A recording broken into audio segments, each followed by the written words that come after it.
Hi guys, so for today's video ay kukuha kami ng niyog at kakain kami, yes. Dahil nga nag-crave nga ang mga dondes na to ay gora. So mapapansin nyo, meron kaming dalang bag at naka-PE kami. Dahil Friday na ng araw na yan. Dahil nga wala naman kami dyan pasok. Bakit? At sa mga oras nga dyan ay palis na nga kami dyan pero hindi talaga mawala yung speaker kasi hindi talaga kami masaya pag walang tugtog, ba? Diba? At bago nga ang lahat ay bumili muna sila ng gatas para panlagay sa coconut. Coconut! Ayan, excited na nga si Gerald kaya napasayaw siya. Okay. Wala nang tumpik-tumpik pa. Let's go na. Papunta na nga kami dyan kung saan merong butong. Oh yes, ang saya-saya nila dahil nga ang sarap ng hangin at ang ganda ng view. Ay para bang first time lang lumabas. Siyempre bago daw ang lahat ay mag-picture-picture muna daw kami doon. At tignan mo na para bang nagparid lang sila. So at kakain muna ko dyan ng soda pa para mas masarap, goy. Ngayon ay naghanap na nga kami dyan kung saan merong coconut. Coconut! So dahil bida-bida mga isa ito, siya daw yung aakyat. Tignan mo, sa sobrang kabida-bida mo, hindi mo na kayang akyatin. Si Tarzan ba to o yung unggoy na nakawala, goy? Yan, pasikat pa. Yan napapala mo eh. Di ba ang saya niya pa kahit hindi niya talaga matanggal sa ulo niya yung itak, goy? Hindi talaga siya magpapapigil, aakyat talaga siya. Yan ba yung bagong teknik para umakyat ng niyog, goy? Ay abaw, Gerald. At ito yung higanti naming classmate, higanti. At sila tamang upo lang dahil pagod sa paglakad. I-explain niya muna daw yung lahat pero wag na lang daw. Nakakuha na nga siya ng isang buko. At titikman na nga muna namin kung masarap ba. I mean matamis yung sabaw.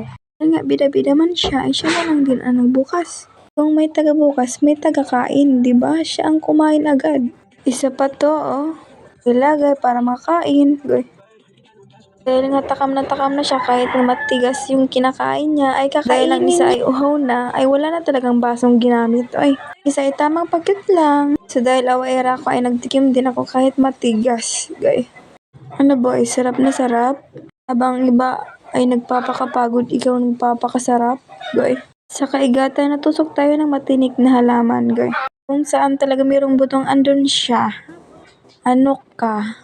At salamat pala kay Giro dahil kung wala siya, hindi kayo makakain ng buko. Sobrang takaw niya ay kinitkit niya na talaga. Goy. Kuha ka na lang ng butong, may paganyan ka pa. Goy. Dahil nga marami na kami nakuha dyang niyog, ay kinsinimula na nga namin dyan kunin at ilagay sa lalagyan. Hindi talaga maiwasan na hindi kumain kaya nagtarawanan taga kami dyan. Hindi man lang napupuno yung pitcher sa kakain ba. Naghihintay pa kami ng ibang niyog ay nag-dance muna kami dyan. Habang kami naging baliw, ang isa naman ay nag-iisa. Broken yarn. At fast forward na nga, andito na nga kami sa bayan ng classmate namin at kumain na nga kami ng kinuha naming buko. At sobrang sarap. Sana maulit. Yes! At pagkatapos nga kumain dahil may gitara nga ang kaklase ko, ay nag-try akong mag-gitar. Kahit kala mo talaga marunong siya. Medyo marunong naman talaga. Huwag nyo nang pakinggan, basta tinatry ko yung self ko na mag-gitar. Bakit? Siyempre, pag may gitar, merong kanta. Hindi siya nagpapigil, kumanta talaga siya.